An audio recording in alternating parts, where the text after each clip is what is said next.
Auzubillahiminash-shaytanir-rajim. Bismillahir-rahmanir-rahim. I am Nazir Ahmad Wani, Master High School, Gundchupudra. Today on 6th June 2020, I have prepared a lesson for class 10th, subject biology.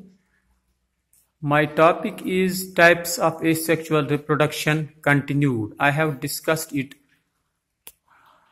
yesterday. One of its kinds, asexual reproduction.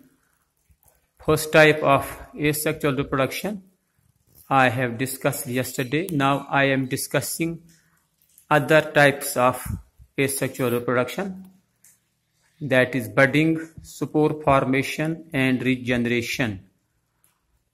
Budding, in this type of asexual reproduction, one or more unicellular or multicellular outgrowths or buds are formed on or inside the parental body, which then detach from the parental body and become new organisms. For example, hydra, yeast and sponge. Here is diagram of hydra in which this budding takes place.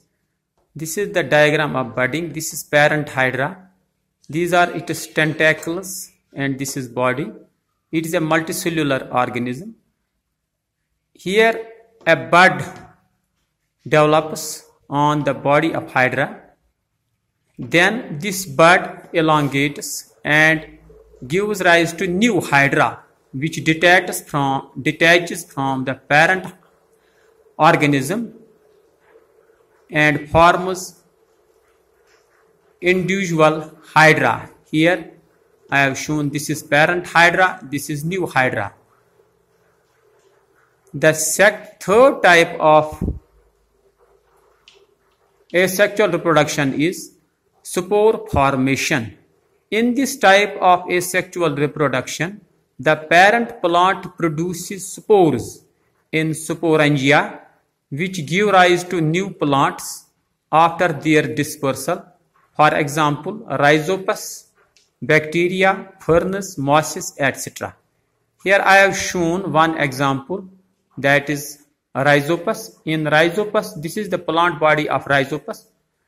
These are hyphae and this is sporangium and this is sporangia. In the sporangia, spores are formed. The spore wall then ruptures.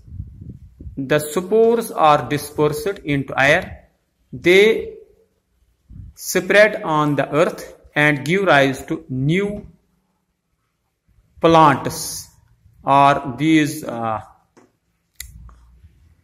new organisms. This is a fungus. So it is the diagram of bread mold or rhizopus. Fourth type of this asexual reproduction, here I have discussed, is regeneration. In this type of asexual reproduction, a new organism is produced from cut parts of parent organism. For example, planaria, hydra, etc. Here I have drawn the diagram of planaria in which regeneration takes place. Here planaria gets cut into three pieces. These are the three pieces of planaria: head, body and tail. Each part gets developed into individual planaria. Here this is 1, 2 and 3 planaria developed from a single parent planaria. I hope that you have got this. Thank you.